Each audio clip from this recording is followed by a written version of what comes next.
জায়গাটা তো একদম ফাঁকা। আচ্ছা, শ্রেয়া ভুল জায়গায় চলে আসেনি তো? ভাই এই কোঅর্ডিনেটস তো এখানকারই। এসওএস এখান থেকেই হয়েছে। একবার ফোন করে দেখি।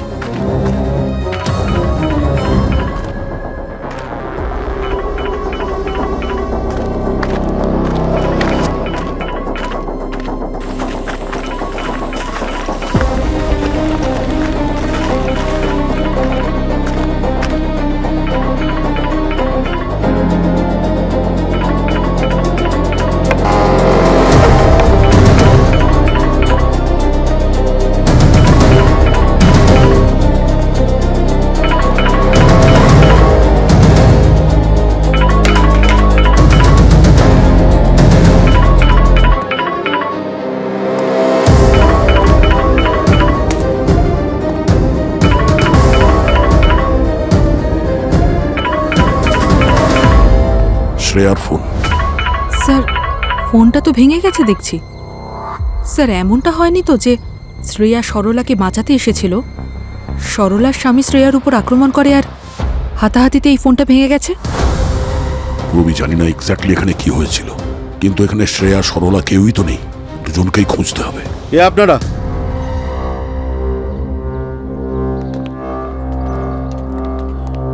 এখানে কি করতে এসেছেন? আপনি কে? আমি কে? আপনারা কে বলুন? সিআইডি। কোনো আইডি টাইডি আছে? কিন্তু সিআইডি আমার বাড়িতে কি করছে? তোমার বাড়ি? তুমি সরলার হাজবেন্ড? হ্যাঁ, আমি ওনার হাজব্যান্ড অরবিন্দ। কিন্তু সরলাকে তো কোথাও দেখতে পাচ্ছি না। সব ঠিক আছে তো স্যার? সরলা! এই, নাটক বন্ধ কর বুঝলি। বল, সরলা কোথায়? সরলা কোথায়? শ্রেয়া কোথায়? কে কে শ্রেয়া স্যার? আমি তাকে চিনি না স্যার। সরলা মনে হয় কাছে কাছে।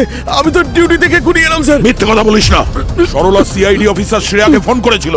ও কাঁদছিল, ও ভয় পেয়েছিল। মা, আজকে আমার জন্য স্পেশাল পায়েস বানাবে তো? আচ্ছা ঠিক আছে, তাই হবে, প্রমিস। চলে এসো মা, চলে এসো। Okay, bye bye bye baby. Bye. Bye. Bye. হ্যাঁ সরলা।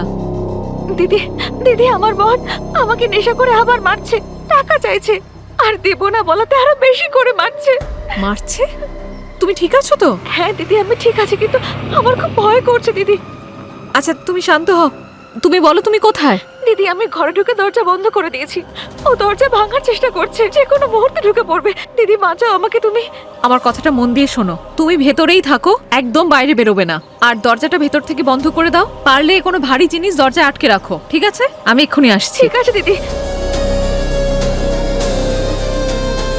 রবি, আমার একটা কথা শোনো। একজন মহিলার গায়ে হাত দিবি তুই? হ্যাঁ? কি কি সব বলছেন স্যার? আমি তো এসব কোনোদিনও ছুঁয়েও দেখিনি স্যার। আর না কোনোদিনও ওর উপরে হাত তুলেছি স্যার। আমি তো আমার নিজের স্ত্রীকে খুব ভালোবাসি স্যার। তাহলে বাড়ির অবস্থা এমন কি করে হয়েছে? আমি জানি না ম্যাডাম। আমি তো এই পাশের সোসাইটিতে সিকিউরিটি গার্ডের কাজ করি স্যার। সারা রাত ওখানেই ছিলাম ম্যাডাম। ওখান থেকেই আসছি স্যার। মিথ্যে কথা বলা বন্ধ কর। এক মিনিট, ছাড়ো। তুই কেন মরতে চাইছিস? হ্যাঁ, আপনারা চাইলে এই সোসাইটির সিসিটিভি ক্যামেরা চেক করে দেখতে পারেন, তাহলেই তো সব জেনে যাবেন স্যার। সে তো আমরা চেক করবো। দয়া এক মিনিট ভাই, দয়া তুমি গাড়িতে গিয়ে বসো, আমি দেখছি। একটা কেস চলছে, আবার আরেকটা কেস না শুরু হয়ে যায়।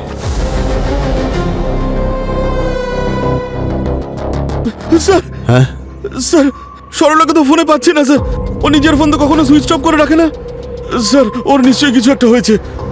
প্লিজ স্যার, আমার স্ত্রী আর আমার বাচ্চাকে বাঁচান স্যার। বাচ্চা? হ্যাঁ স্যার, ও প্রেগনেন্ট স্যার। ওর নাম্বার দাও আর ওর ছবি দাও, ঠিক আছে? দয়া স্ট্রেস নিও না, শ্রেয়াকে পেয়ে যাবো, ওকে আমরা ঠিক খুঁজে বের করবো। এই সরলা, ওর লোকেশনটা এখানেই দেখাচ্ছে।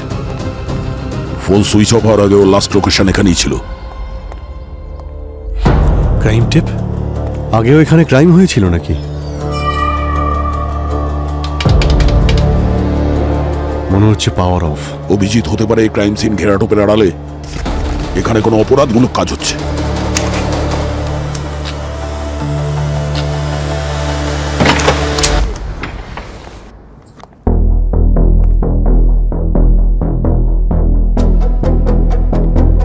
মনে হচ্ছে এই জায়গাটা অনেকদিন ধরে বন্ধ রয়েছে।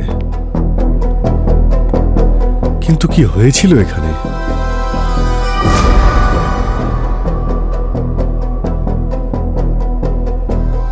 অভিজিৎ, এই দরজায় ক্রাইম সিনের ঘেরাটোপ আর এখানে এই পুলিশ মার্কার।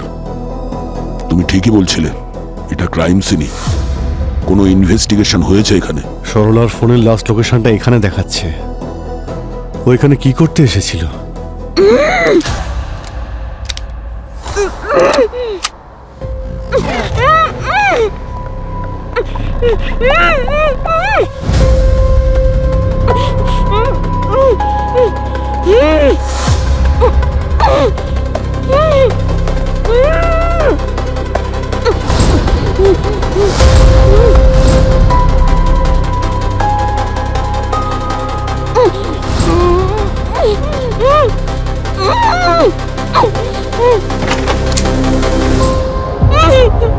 আরে সরলা, শ্রেয়া কোথায়? স্যার আমি জানি না।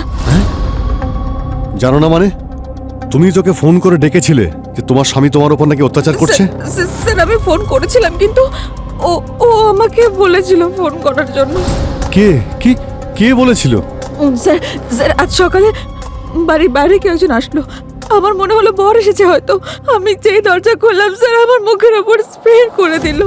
আমার চোখের সামনে সবকিছু কালো কালো হয়ে গেল। আমি কিচ্ছু বুঝতে পারিনি স্যার, আমি অজ্ঞান হয়ে গেলাম। চোখ খুলে দেখি আমি এখানে, এই অবস্থা। ওই মানুষটার মুখটা তো দেখেছো তুমি? না স্যার, ওই স্যার ঠান্ডার সময় পড়ে না মুখে, ওরকমের কিছু পড়েছিল স্যার। তাহলে জ্ঞান ফেরার পরে তো দেখেছো কি করছিল এখানে? স্যার ও আমাকে অনেক হুমকি দিয়েছে, খুব ভয় দেখালো আর বললো তুমি এখনই শ্রেয়া দিদিকে ফোন করো। আর বললো যেন আমি ফোন করে বলি যে আমার বর আমাকে খুব মারছে, ও যেন তাড়াতাড়ি চলে আসে এখানে। স্যার শ্রেয়া দিদি আসেনি। শ্রেয়া তোমাকে বাঁচাতে তোমার বাড়িতে গেছিল, তারপর থেকে ও নিখোঁজ। হে ভগবান, শ্রেয়া দিদি আমার জন্য বিপদে পড়েছে। ভগবান কি হলো সব? ঠিক আছে সরলা, তুমি উঠে এসো। হ্যাঁ পুরবি, কি? অরবিন্দ ডিউটিতেই ছিল। ঠিক আছে, সিসিটিভি ফুটেজ চেক করেছিলে তো? ওর পিছনে লোক লাগাও সাধারণ পোশাকে। হ্যাঁ অভিজিৎ, এই দেখো QR code. QR code scan করে দেখি।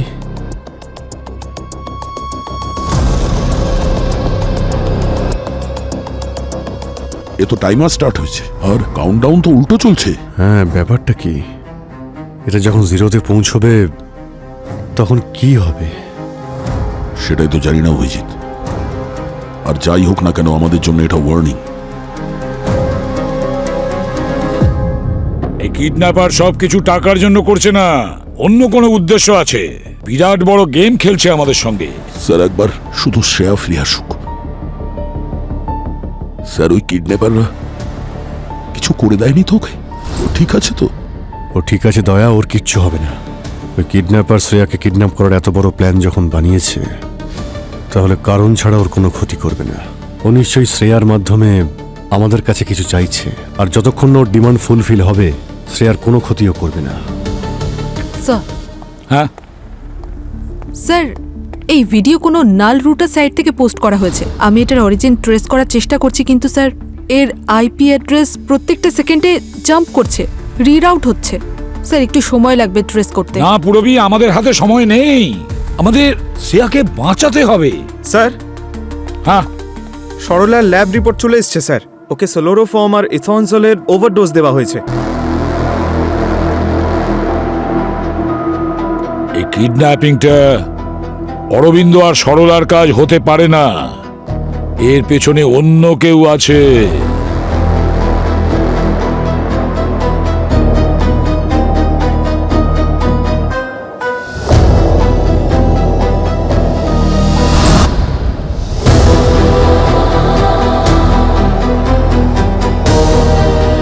শ্রেয়া, শ্রেয়া ও নড়াচড়া করছে না কেন? ওর কিছু? দয়া দয়া, শ্রেয়ার কিছু হয়নি। আর দেখো না, ওর শ্বাস চলছে তো। পুরবি, ওই স্পিকারের আইকনের ওপর তুমি একটু ক্লিক করো তো। স্যার ওখানে একটা ওয়েব ক্যাম লাগানো আছে আর ভিডিওটা এনক্রিপ্টেড মনে হচ্ছে। তার মানে স্যার আমরা শ্রেয়াকে শুনতে পারবো আর শ্রেয়া আমাদের। শ্রেয়া, শ্রেয়া তুমি আমাদের কথা শুনতে পাচ্ছ? আমাদের আওয়াজ শুনতে পাচ্ছ?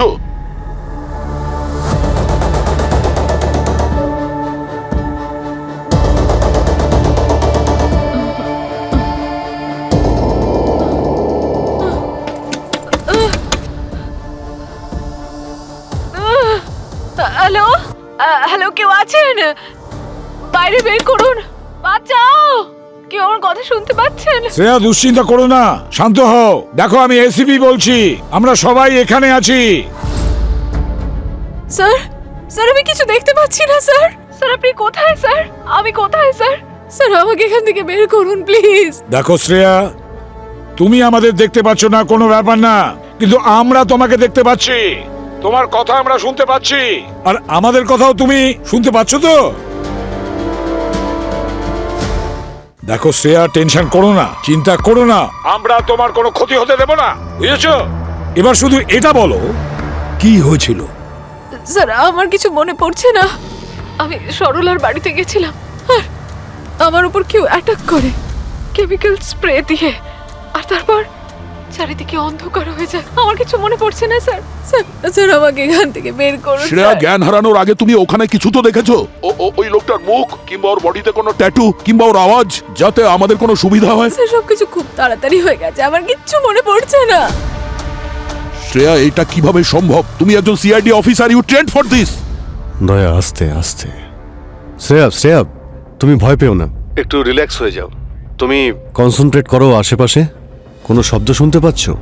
ট্রেনের শব্দ, গাড়ির শব্দ, কোনো মেশিনের শব্দ, ছোটখাটো আওয়াজও আমাদের সাহায্য করতে পারে শ্রেয়া।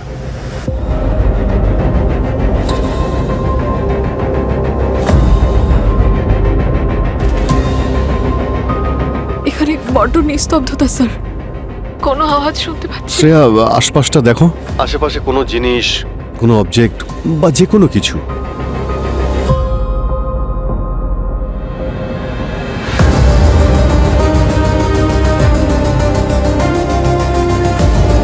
বোধহয় একটা জলের বোতল আছে।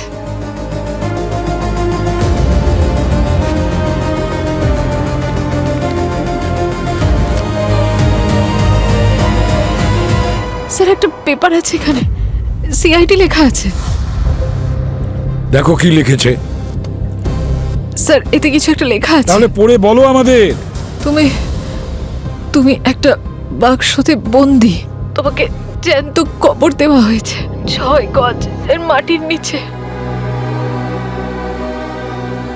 অক্সিজেন সাপ্লাই আর মাত্র 7 ঘন্টা থাকবে। তোমার নিঃশ্বাস নেওয়ার উপর ডিপেন্ড করবে 7 ঘন্টা যথেষ্ট কিনা। সিআইডি যদি তোমায় বাঁচাতে চায় তাহলে আমি যেমনটা বলছি এমনটাই করতে হবে। একটা ক্লোজড কেসকে আবার ওপেন করতে হবে। এই কেসে যে লোকটাকে খুনের শাস্তি দেওয়া হচ্ছে তাকে নির্দোষ প্রমাণ করতে হবে, আর তাকে জেল থেকে বের করে আনতে হবে। সময় নষ্ট করো না, প্রত্যেকটা সেকেন্ড শ্রেয়াকে মৃত্যুর দিকে নিয়ে যাচ্ছে। Case number 147 by 2025। 1472025। আমি মরে যেতে চাই না দয়া স্যার। শ্রেয়া, ভয় পেও না, আমরা আছি তোমার সঙ্গে, তোমার কিচ্ছু হতে দেবো না আমরা। যদি আবার কিছু হয়ে যায় আমার মেয়েটাকে একটু আপনারা সামলে রাখবেন প্লিজ। আমি ছাড়া ওর তো আর কেউ নেই স্যার। আপনারা সবাই আমার ফ্যামিলির মতো, প্লিজ ওর খেয়াল রাখবেন আপনারা। শ্রেয়া, আর এই ধরনের কথা বলবে না, বললাম না আমরা তোমাকে খুঁজে বার করবো, তোমার কিচ্ছু হবে না। পুরবি, পঙ্কজ, ওই কিডন্যাপার শ্রেয়াকে সরলার বাড়ি থেকে এখানে নিয়ে যেতে কোনো না কোনো গাড়ির ব্যবহার নিশ্চয়ই করেছে। তোমরা সরলার বাড়িতে যাও, আশেপাশে খোঁজ নাও, নেবারদের জিজ্ঞেস করো, সিসিটিভি ফুটেজ চেক করো, দেখো যদি কিছু জানতে পারো। অভিজিৎ, দয়া, স্যার। একটা কাজ করো, এই কেসটাকে খোলো 1472025 কে। যদি কিডন্যাপার চায় না যে ওই খুনিকে নির্দোষ প্রমাণ করবে, তাহলে আমরা তাকে সাহায্য করব, যদি আমাদের শ্রেয়াকে বাঁচাতে হয় তবে। ইন্সপেক্টর সাহেব, আমাদের কাজ একটু তাড়াতাড়ি করে দেবেন। মানছি যে কেসটা একটু পুরনো, কিন্তু আমাদের কাছে প্রত্যেকটা সেকেন্ড ইম্পর্টেন্ট। আরে দয়া স্যার, এই কেসটা তো অনেকদিন আগে বন্ধ হয়ে গেছে, তাহলে এত আর্জেন্সির কারণটা কি ভাই? একজন সিআইডি অফিসারের জীবন যেতে চলেছে, এর থেকে আর্জেন্ট কিছু আছে? আরে ফাইল এখনো পর্যন্ত নিয়ে এলো না। আরে ফাইল আনতে কত সময় লাগে? 3 মাস আগে আননোন নাম্বার থেকে কল আসে। সেই কলার বলেছিল যে ওয়াসেই ব্রিজের কাছে কাউকে কিছু বেশ বড় কিছু, মানে হেভি জিনিস ছুঁড়ে ফেলতে দেখেছে। আর সে আমাকে কারের নাম্বারটাও বলে দিয়েছিল, এই যে নাম্বারটা। হ্যাঁ স্যার, আমাদের টিম সঙ্গে সঙ্গে পৌঁছে যায়, ওই কারটাকে ব্রিজের কাছে আটকে দেয়। ড্রাইভারের নাম ছিল গগন। এই কাঁচটা নিচে নামা, নিচে নামা কাঁচ। কোত্থেকে আসছিস? লাইসেন্স আছে? চল ডিকি খোল, ডিকি খোল। আসলে স্যার ও খুব কনফিউজড ছিল, একটু নাটকও করছিল। ও ভাবছিল যে আমরা হয়তো কিছু বুঝছি না। যেই আমরা কারের ডিকিটা খুলেছিলাম, প্রমাণও আমরা পেয়ে গেছিলাম। মেয়েদের হাতের ওই কাঁচের চুড়ি, সেই টুকরোগুলো, আরো কিছু কিছু জিনিস। এই দেখুন স্যার। এইগুলো সব গাড়ির ডিকিতে পেয়েছেন আপনি? হ্যাঁ স্যার। তারপর আমরা গগনের বাড়িটাকে তল্লাশি করি। সেই সময় চারিদিকে রক্ত আর রক্ত, মেঝেতে রক্ত, দেওয়ালে রক্ত, চারিদিকে। আর ওই বাড়ির ওয়াশিং মেশিনে পর্যন্ত গগনের জামা কাপড় রক্তে ভেজা ছিল। এই যে, এই নিন স্যার।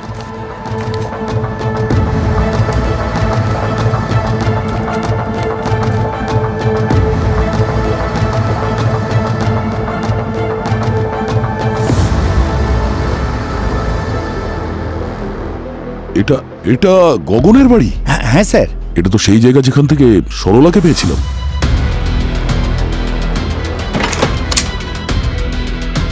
সেই জন্যই ওখানে ক্রাইম টেপ লাগানো ছিল।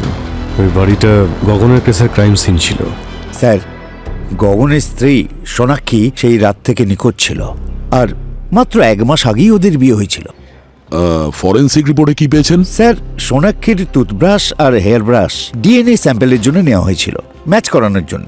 ওই বাড়িতে পাওয়া রক্ত আর ওই গাড়িতে পাওয়া রক্তের সঙ্গে ওর ডিএনএ ম্যাচ করে যায়। ওই বডিটা আমরা খুঁজে পাইনি স্যার, আজও পর্যন্ত পাইনি। প্রমাণ এতটাই স্ট্রং ছিল যে কোর্ট বডি না পেলেও গগনকে দোষী প্রমাণ করে শাস্তি দিয়ে দেয়। একটু ওই ফাইলটা দিন তো, কেস ফাইল। হ্যাঁ প্লিজ। Thank you. গগন কিছু কি বলেছে? এই সব কিছুর পিছনে মোটিভ কি ছিল? স্যার, সোনাক্ষীর বাবা মারা স্টেটমেন্ট দিয়েছেন গগন নাকি পণ চাইতো, মানে অনেক কিছু চাইতো আর কি। আর নতুন গাড়ি পাওয়ার জন্য ঝগড়া করতো, এমনকি নিজের স্ত্রীকেও মারধরও করতো নাকি। আর স্যার, যখন এই নিয়ে পুলিশে কমপ্লেন করা হলো, তখনই গগন নিজের স্ত্রী সোনাক্ষীকে মেরে ফেলেছিল। এই ফাইলে গগনের কনফেশন নেই? না স্যার, গগন কখনো কনফেসই করেন। ওর এটা পর্যন্ত মনে নেই যে যখন ওর জ্ঞান ফিরেছিল ও ব্রিজের কাছে কেন গিয়েছিল। ও এটাও বুঝতে পারেনি যে ওর সাথে কি হচ্ছে। ওর কিচ্ছু মনে নেই স্যার, কিচ্ছু বলতে পারেনি স্যার। যদি গগন মিথ্যে কথা না বলে, হতে পারে কেউ ওকে ফাঁসাচ্ছে। গগনের ফ্যামিলি ব্যাকগ্রাউন্ড, কোনো রিলেটিভ? আচ্ছা স্যার, ওর বাবা মা আছে, সবসময় ওর পাশেই থাকে। ওরা সবসময় বলে ওর ছেলে নির্দোষ, কিন্তু তাতে কোনো লাভ হয়নি। কি মনে হয় দয়া, গগনের বাবা মা এসব করছে না তো নিজের ছেলেকে নির্দোষ প্রমাণ করার জন্য? কিছু বলা যাচ্ছে না অভিজিৎ। যদি কোনো বাবা তার ছেলের জন্য সিআইডি কে চ্যালেঞ্জ করতে পারে, তাহলে হতে পারে ওর মাথায় গন্ডগোল আছে, না হলে খুব কষ্টে আছে। বাঁচাও এসপি স্যার, দয়া স্যার, আমি নিঃশ্বাস নিতে পারছি না স্যার। শ্রেয়া, চিৎকার করো না, ওখানে শোনার কেউ নেই। ফর নাথিং নিজেকে ক্লান্ত করো না, হাঁপিয়ে উঠবে। Yes sir. হ্যাঁ পুরবি। স্যার, সরলার বাড়ির আশেপাশের লোকজন বলছিল যে ওরা আজ সকালে সরলার বাড়ির পাশ থেকে 3টে গাড়ি বেরোতে দেখেছে। একটা ব্লু টেম্পো, একটা ব্ল্যাক কালারের এসইউভি আর একটা লাল কালারের সেডান। আর স্যার, কেউই গাড়ির নাম্বার প্লেট দেখেনি যাতে আমরা কোনো রকম লিড পেতে পারি। পুরবি, একটা কাজ করো, ওই বস্তি যে এরিয়াতে আছে ওই এরিয়ার সমস্ত এক্সিট পয়েন্ট বন্ধ করো। দ্বিতীয়ত, ওখানে যে দোকানগুলো আছে, বাস স্টপ আছে, হয়তো ওখানে সিসিটিভি ক্যামেরা লাগানো আছে, তাহলে সেটার ফুটেজ চেক করো। হতে পারে ওই 3টে গাড়ির নাম্বার পেয়ে যেতে পারি আমরা। Okay sir. স্যার হ্যাঁ স্যার গগনের কেস ফাইল। ঠিক আছে, তুমি যেতে পারো। গগন, তার মানে সেই কেসটা যার কারণে শ্রেয়া কিডন্যাপ হয়েছে? হ্যাঁ সালুখে, এটা সেই কেসটা। আমার মনে হয় এই কেসটায় সিআইডির সঙ্গে কোনো না কোনো কানেকশন আছে। সেটা লিঙ্কটাকে আর সূত্রটাকে আমরা খুঁজে বের করবই। হ্যাঁ অভিজিৎ, স্যার আমরা লোকাল পুলিশের সঙ্গে কথা বলেছি, কিন্তু সমস্ত প্রমাণ তো গগনের বিরুদ্ধেই স্যার। মনে হচ্ছে আমাদের এই কেসটা ওপেন করতে হবে। একদম ঠিক কথা বলেছো তুমি অভিজিৎ, আমারও তাই মনে হয়। আরও একটা কথা স্যার, এই গগনের মা বাবা কোর্টের রায় মানতে চায় না। ওদের বক্তব্য যে ওদের ছেলে নির্দোষ। এই গগনের বাবা একজন রিটায়ার্ড কম্পিউটার ইঞ্জিনিয়ার স্যার। আমার মনে হচ্ছে যে শ্রেয়ার কিডন্যাপে ওনারই হাত আছে, যাতে উনি এই কেসটাকে আবার খোলাতে পারেন সিআইডির ওপরে প্রেশার দিয়ে। আচ্ছা, স্যার আমরা ওর বাড়িতে গিয়েছিলাম, কিন্তু ওখানকার নেইবাররা বলল গগনের মায়ের 1 মাস আগে মৃত্যু হয়েছে, আর গগনের বাবা হরিদ্বারে গেছে অস্থি বিসর্জন করতে। কিন্তু তারপর থেকে উনি আর ফিরেই আসেননি। আমরা ওর বাড়ির ভিতরে গেলাম, কিন্তু কোনো ক্লু পেলাম না স্যার, যাতে এটা জানা যায় যে ওর বাবার লোকেশন ঠিক কোথায়। গগনের বাবা কম্পিউটার ইঞ্জিনিয়ার নিখোঁজ হয়ে গেছে। স্যার এখন আমরা গগনের সঙ্গে দেখা করতে জেলে যাচ্ছি। দেখতে হবে এই ব্যাপারে ও কিছু জানে কিনা। হতে পারে এই বাপ ছেলে মিলে এই খেলাটা খেলছে। ঠিক আছে অভিজিৎ। বস, যদি এই কিডন্যাপারটা ঠিক হয় তাহলে প্রমাণ হচ্ছে যে একজন নিরপরাধী জেল খাটছে। এমনটাও তো হতে পারে শাহরুখে, যে কেউ আমাদেরকে ইউটিলাইজ করতে চাইছে একজন অপরাধীকে জেল থেকে মুক্ত করতে।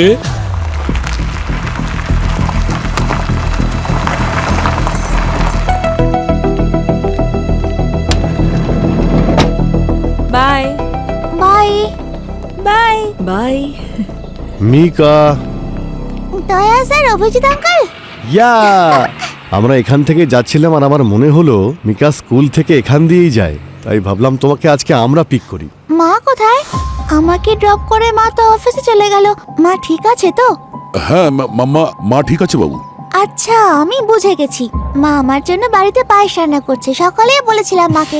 আর এই পায়েসের কথাটা আমরা কিন্তু সবাই জানি। তোমার মা আমাদের বলেছে আজ যখন ও অফিস থেকে বেরোচ্ছিল তোমার জন্য পায়েস বানাতে, তখনই হঠাৎ করে ওর একটা ফোন আসে। এই সময় তোমার মা একটা ইম্পর্টেন্ট মিশনে আছে, আজকে আসতে একটু লেট হবে। আবার মা আমাকে প্রমিস করেছিল যে স্পেশাল পায়েস বানাবে, মা নিজেই বলেছিল। হ্যাঁ বাবু, তুমি তো জানো যে তোমার মা প্রমিস করলে সেটাকে পূরণ করে। আজও আসবে, প্রমিস পূরণ করবেও। প্রমিস তো দয়া স্যার? হ্যাঁ বাবু, প্রমিস। তোমার মা নিশ্চয়ই ফিরে আসবে, মানে আমি বলছি যে নিশ্চয়ই ফিরে এসে তোমার জন্য ওই স্পেশাল পায়েসটা বানাবে। আচ্ছা মিকা, তুমি এখন বাড়ি যাও। তোমার মা না আসা পর্যন্ত সরলা আন্টি তোমার সঙ্গে থাকবে। সরলা, মিকার খেয়াল রেখো। হ্যাঁ sir. Bye Mika. Bye. Officer, yes sir. এখানে সন্দেহজনক কিছু দেখলে ফোন করবে, ঠিক আছে? Yes, sir. অ্যালার্ট থেকো। Okay sir.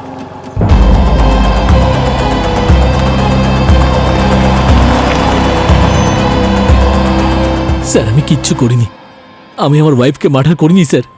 জানি না স্যার, সেদিন কি হয়েছিল। আমি তো ডিনার করে ঘুমিয়ে পড়েছিলাম স্যার। যখন চোখ খুললো দেখি আমি আমার গাড়িতে রয়েছি ওয়াসাই ব্রিজের কাছে।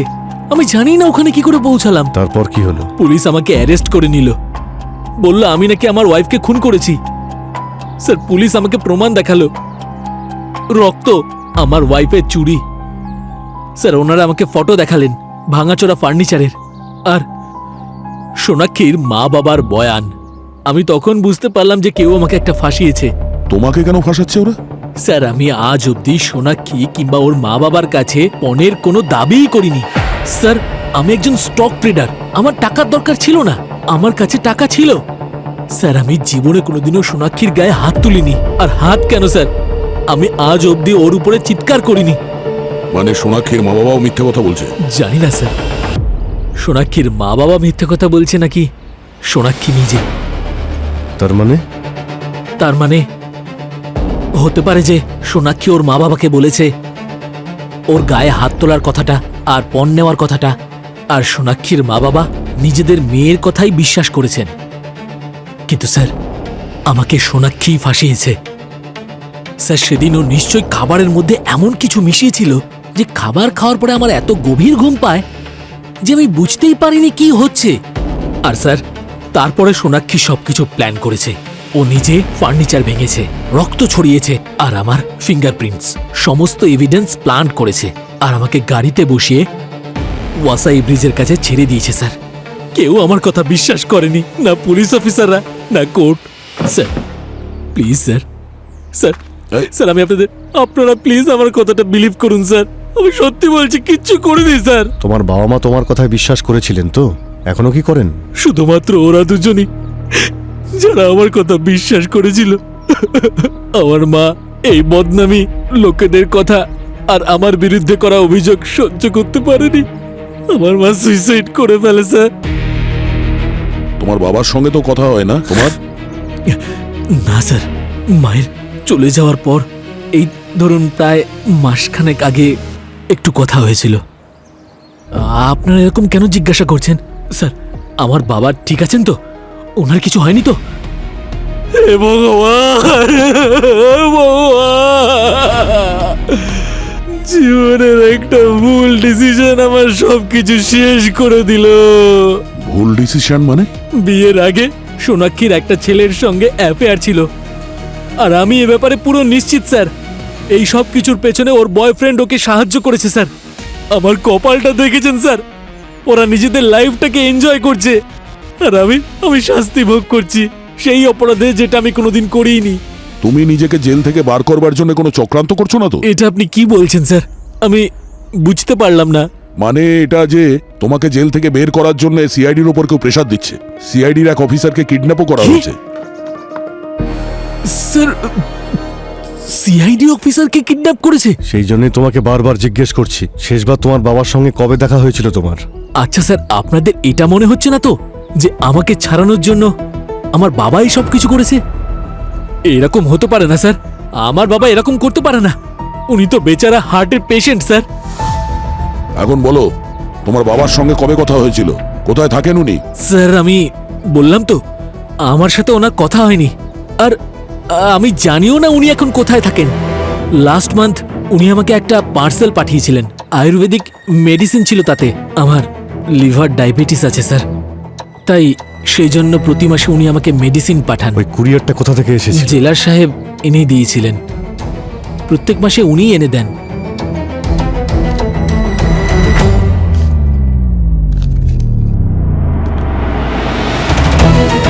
ডক্টর সালুকে কিছু পেয়েছেন? এমন কিছু যাতে আমরা প্রমাণ করতে পারি যে গগন তার স্ত্রীকে খুন করেনি? না ভাই, সমস্ত এভিডেন্স এই কথাই বলছে যে গগনই সোনাক্ষীকে মেরেছে। এটা কিভাবে সম্ভব স্যার? গগন বারবার বলছে যে ওকে ফাঁসানো হয়েছে। স্যার, আমাদের এমন কিছু একটা করতে হবে যাতে আমরা প্রমাণ করতে পারি যে গগন কোনোভাবেই সোনাক্ষীকে খুন করেনি। আর তাছাড়া যত তাড়াতাড়ি সম্ভব আমাদের শ্রেয়াকে বাঁচাতে হবে, সময় পেরিয়ে যাচ্ছে। বুঝে উঠতে পারছি না যে এমন মনে হচ্ছে সবকিছু ওই ক্রাইম সিনের মধ্যে যত এভিডেন্স আছে সমস্তটা যেন সাজানো, সবকিছু যেন হাতের কাছে রেখে দিয়েছে সাজিয়ে। এই দেখো ফার্নিচার, এই চুড়ি, এই দেখো রক্ত, রক্তের ছাপ, সব যেন আমরা সহজেই পেয়ে যাই। হ্যাঁ স্যার, গগন তো বলছেই যে ওর স্ত্রী প্ল্যান করেছিল ওকে ফাঁসানোর জন্য। অনেকবারই অপরাধীরা কোনো না কোনো ভুল করে, আর একটা ভুল লুকোতে অনেকগুলো ভুল করে বসে। সালুকে একটা কাজ করো, হ্যাঁ, তুমি আবার ক্রাইম সিনে যাচ্ছ তো, তখন নিজের ফরেন্সিক আই ভিউ দিয়ে ভালো করে দেখবে, দেখো কিছু পাওয়া যায় কিনা। আর যদি কিছু পাওয়া যায় খুব তাড়াতাড়ি আমাকে জানাবে। ঠিক আছে বস, হ্যাঁ। আমি যাচ্ছি। হয়তো এই এভিডেন্সের কারণে অন্য কোনো এভিডেন্স পেয়ে যেতে পারে। একদম।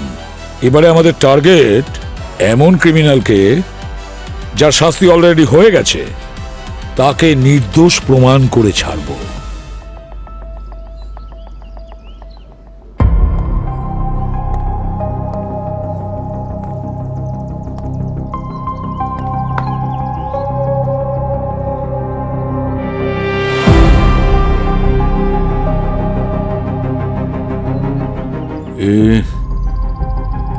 এইখানটা হয়তো মেয়েটার মাথা ঢুকে গেছিল, তারপর মাথা থেকে রক্ত এইখান থেকে বেরিয়ে এই, আর ঘষতে ঘষতে এখানে এসেছিল। এটা হয়তো ওর পায়ের চিহ্ন, আর ও এইদিকে গেছিল। এই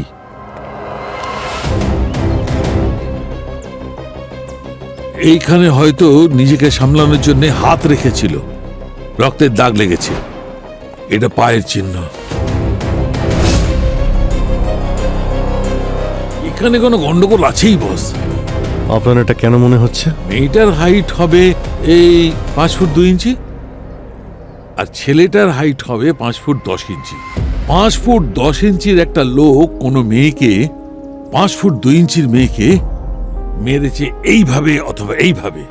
রক্ত যেটা বেরোবে সেটা দেওয়ালে যাবে ওর ঘাড়ের নিচে, এখানে প্রায় 4 ফুট উঁচু থেকে নিচের দিকে নামতে থাকবে। কিন্তু ভাই এখানে দেখো, এই দেওয়ালে এখান থেকে রক্ত কত উঁচু থেকে পড়ছে, মানে ছেলেটার হাইটের থেকে ওপরে প্রায় 7 ফিট, যেটা কিনা I think it is impossible. Correct. Doctor সালুকে এটাও তো হতে পারে যে খুনি নিচে থেকে ওপরের দিকে মেরেছে। করে দেখাও কেমন করে মেরেছে। মনে করো আমি সেই মেয়েটা, মেরে দেখাও। এই দেখলে তোমার হাতটা কেমন করে গেল? যদি এইভাবেই মারতো তাহলে অস্ত্রের সঙ্গে রক্ত ওপরের দিকে যেত, দয়া ওপরের দিকে। আর এখানে দেখো, ওপরে রক্তের একটা ফোঁটাও দেখা যাচ্ছে না, একদম ক্লিন। এটা কি করে সম্ভব? আরো একটা কথা, এদিকে দেখো, নিচের দিকে দেখো, পায়ের চিহ্নটা ওখানে আছে, ওখানে আছে, কিন্তু এখানে কোনো চিহ্ন নেই। এখানে শুধু রক্ত পড়ে আছে, কিন্তু পায়ের চিহ্ন নেই, শুধু রক্তের দাগ, ব্যাস। সেটা কি করে? তাহলে আপনার কি মনে হয় কি হয়েছিল এখানে? আমার মনে হচ্ছে এখানে কোনো খুন হয়ইনি, এসব কিছু ড্রামা সাজানো। কেউ আমাদের ঠকানোর জন্য এইগুলো করেছে আর হাত দিয়ে রক্ত ছুঁড়ে দিয়েছে যাতে মনে হয় মার্ডার হয়েছে। তার মানে গগন সত্যি বলছিল, ওর স্ত্রীকে ও মারেনি, কেউ তো আছে যে এই ক্রাইম সিনটাকে ক্রিয়েট করেছে। সোনাক্ষীর লাশও পাওয়া যায়নি, হতে পারে ও এখনো বেঁচে আছে। হ্যাঁ, কিন্তু শুধু এই ব্লাডের প্যাটার্ন দেখে গগনকে তো নির্দোষ প্রমাণিত করতে পারি না। আমাদের সোনাক্ষীকে খুঁজতে হবে, না হলে ওকে জেল থেকে ছাড়ানো সম্ভবই নয়। অভিজিৎ, সোনাক্ষীকে খোঁজার মতো সময় আমাদের হাতে নেই। আর আমরা তো এটাও জানি না যে সোনাক্ষী কোথায় আছে। আর শ্রেয়াকে খুঁজে পেতে গেলে তো কিডন্যাপার পর্যন্ত পৌঁছতে হবে। You are right, you are right. হ্যাঁ পঙ্কজ, বলো, কিছু পেলে নাকি? স্যার, গগনের বাবার অ্যাড্রেস পেয়েছি। কুরিয়ারের লোকটা ওকে চিনেছে। এই কুরিয়ার কোম্পানির কাছে কোনায় একটা বাড়ি রয়েছে, সেখানেই থাকে। আর স্যার, এখানে একটা ব্লু টেম্পো আছে। হতে পারে এটা ওই ব্লু টেম্পোই। সরলার প্রতিবেশীরা যেটার কথা বলছিল। তার মানে গগনের বাবা শ্রেয়াকে কিডন্যাপ করেছে। Are you sure? হ্যাঁ স্যার, আমরা শিওর। বাড়ির বাইরেই দাঁড়িয়ে রয়েছি, দেখি উনি বাড়িতে আছেন কিনা। ঠিক আছে, তবে খুব সাবধানে। কিন্তু একটা কথা মনে রেখো, ওনার যেন কিছু না হয়। No fire. Okay sir.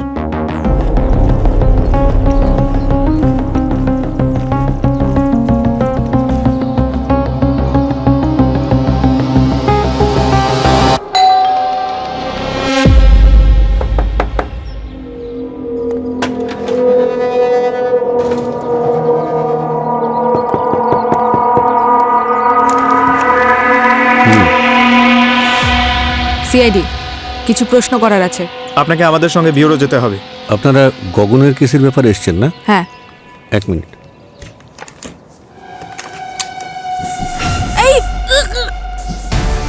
আরে রবি, ঠিক আছো?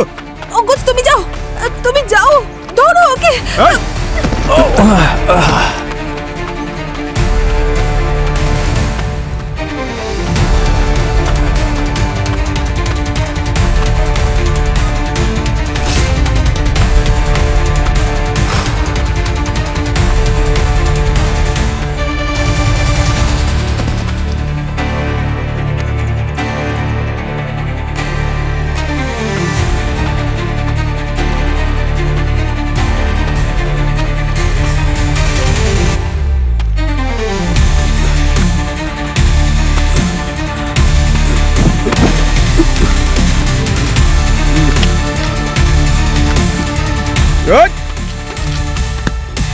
নাটক করছিস? ছাড় এটা। হ্যাঁ, কোথায় পালাচ্ছিলিস? বিপির ওষুধ? ওঠ! পঙ্কজ, এটা ওর হার্ট আর বিপির ওষুধ। খেয়েছে নাকি? হ্যাঁ, জল জল জল। জল জল নিয়ে এসো। আরে জল। এক সেক। আরে পুরবি পুরবি। স্যার স্যার স্যার, এক মিনিট।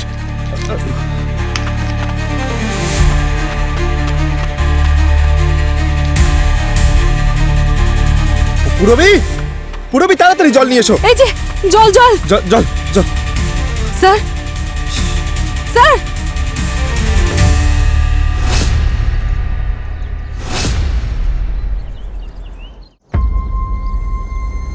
স্যার সোনাক্ষীর সার্চ অফিসিয়ালি শুরু হয়ে গেছে স্যার। সব সোশ্যাল মিডিয়া, প্রিন্ট মিডিয়া সব জায়গায় ওর ফটো পাঠিয়ে দিয়েছি স্যার। অ্যাওয়ার্ডও অ্যানাউন্স করা হয়ে গেছে, খুব তাড়াতাড়ি পাওয়া যাবে ওকে। ওকে পাওয়া গেলেও কি হবে, এখন কোনো লাভ নেই। যে লোকটা জানতো যে শ্রেয়া কোথায় আছে, গগনের বাবা, উনি মারা গেছেন। কি করে এখন কিভাবে খুঁজবো ওকে? হ্যাঁ, এসব তোমার জন্যে, তোমার ইরেসপন্সিবিলিটির জন্য হয়েছে পঙ্কজ। যদি তুমি ওই লোকটাকে পালাতে না দিতে না, তাহলে ওই লোকটা বেঁচে থাকতো। Sir I am really sorry.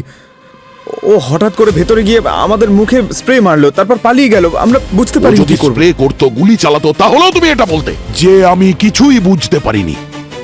CID অফিসারের এত বড় দায়িত্ব জ্ঞানহীনতা আমি দেখিনি। দয়া দয়া দয়া, দেখো দয়া, এতে পঙ্কজের কোনো দোষ নেই। ও কি করে জানবে যে ওর হার্টের সমস্যা ছিল? আরে ভাই, ফিল্ডে নামার আগে কেসের স্টাডি করতে হতো, হোমওয়ার্ক করতে হতো, কিন্তু না, ও সারাদিন মজা করে বেড়াবে। মজা করা ছাড়া ও আর কিছু বোঝে না। দয়া, স্যার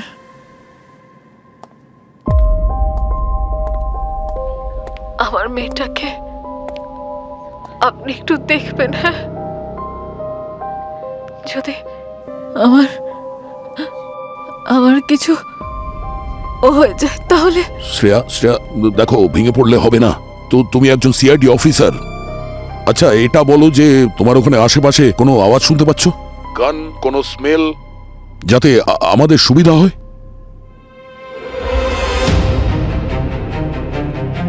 শুধু মাটি,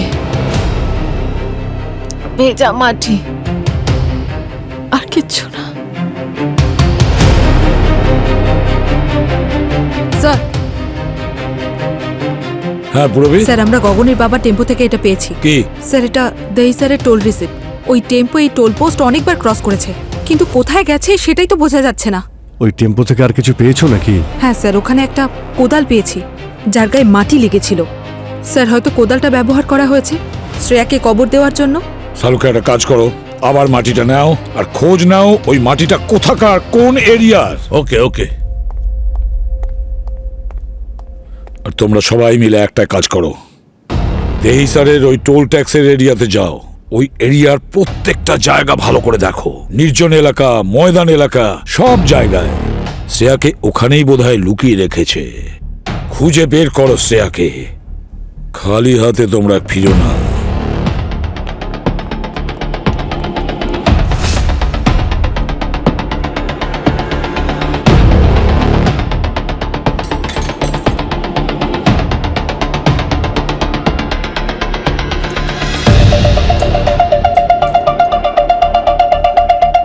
মাই গড।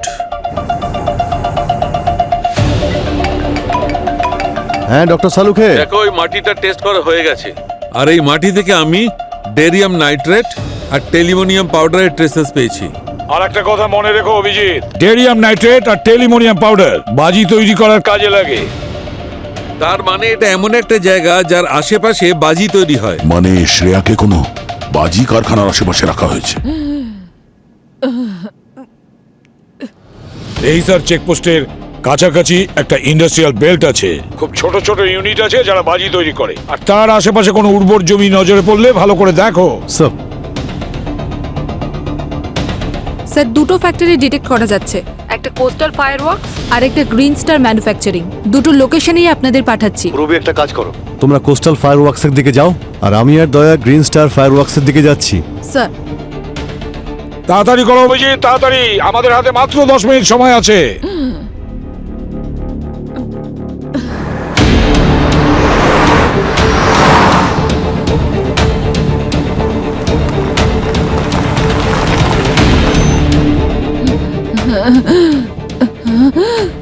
শ্রেয়া, শ্রেয়া, শ্রেয়া,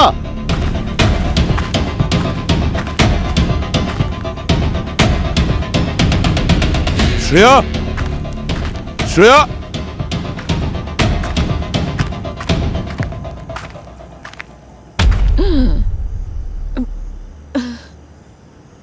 দয়া এখানে এসো। এই যে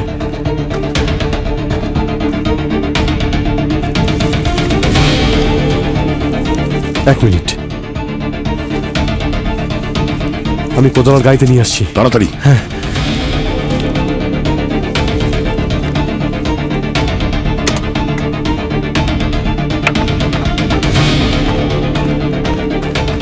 দয়া, এই নাও।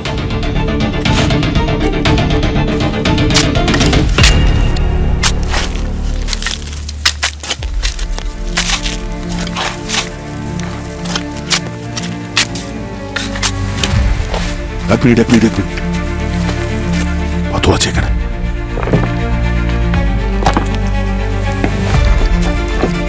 ও নো, শ্রেয়া ওঠো, শ্রেয়া চোখ খুলো।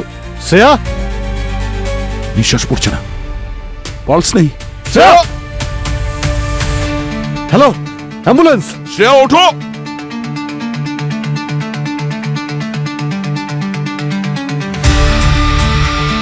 অভিজিৎ,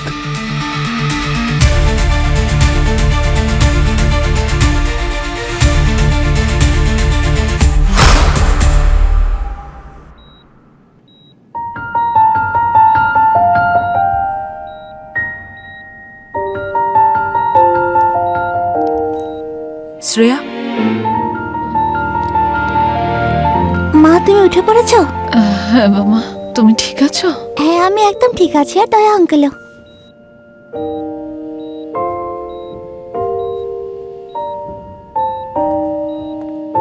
শ্রেয়া, স্যার আপনি? শ্রেয়া, দয়া স্যার 1 সেকেন্ডের জন্য তোমাকে একা রাখেনি, সারা রাত এখানেই ছিল। তুমি ঠিক আছো? হ্যাঁ স্যার। আমার তো মনে হয়েছিল তুমি। আমি কোথাও যাচ্ছি না। কি শ্রেয়া, ঠিক আছো?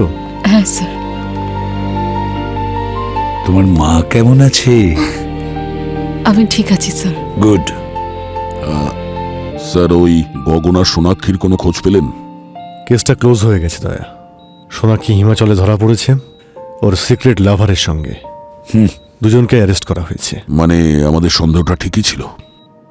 সোনাক্ষী জেনে শুনে ওর স্বামী গগনকে ফাঁসিয়েছিল। আমি কখনোই গগনকে বিয়ে করতে চাইনি,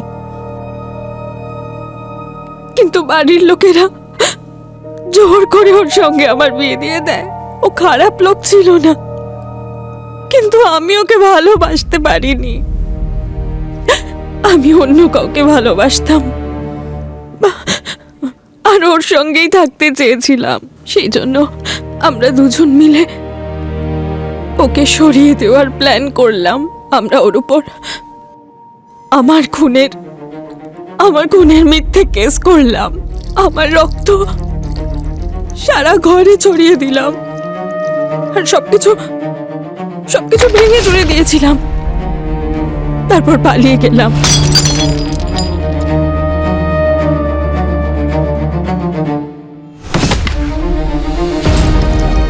এইসব আইডিয়া আমি একটা নভেল আর একটা ফিল্ম দেখে পেয়েছিলাম। স্যার, গগন নির্দোষ। আমরা দুজন মিলে ওকে ভাসিয়েছিলাম। ভুল করেছে গগনের বাবা, মস্ত বড় ভুল করেছে। আর ও যা কিছু করেছে নিজের নির্দোষ ছেলেকে বাঁচানোর জন্য করেছে।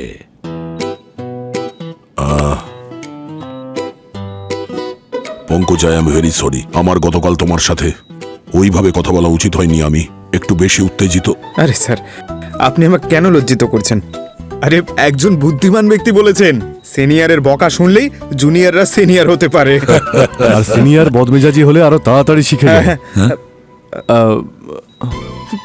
না স্যার, ওই মানালির কেসটা নিয়ে আপনার সঙ্গে একটু কথা ছিল।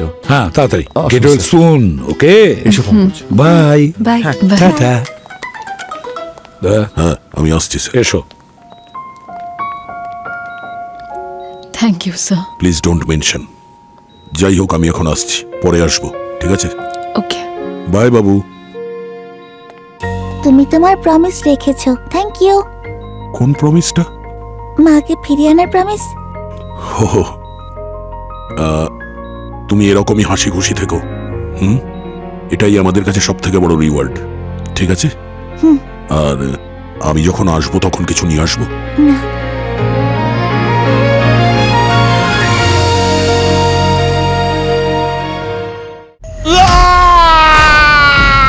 এত নির্মম ভাবে কে মারতে পারে? এমন কেউ যে হুঁশিয়ারি দিচ্ছে, সেই জন্য এভাবে মেরে ঝুলিয়ে রেখেছে। নিয়ম আমরা নয়, আমাদের রক্ষক বাবা শেখায়। এই যে শরীর থেকে মাথাটা আলাদা করা হয়েছে, সেটাও মৃত্যুর পর করা হয়েছে। খুব ক্রোধিত হয়েছেন বাবা, সেই জন্য ওরা এভাবে খুন হয়েছে। শুনতে পেলে না? যাও এখান থেকে। একটু খোঁজ নিয়ে তো দেখো এই রক্ষক বাবার গল্পের আড়ালে কার কার সুবিধা হচ্ছে।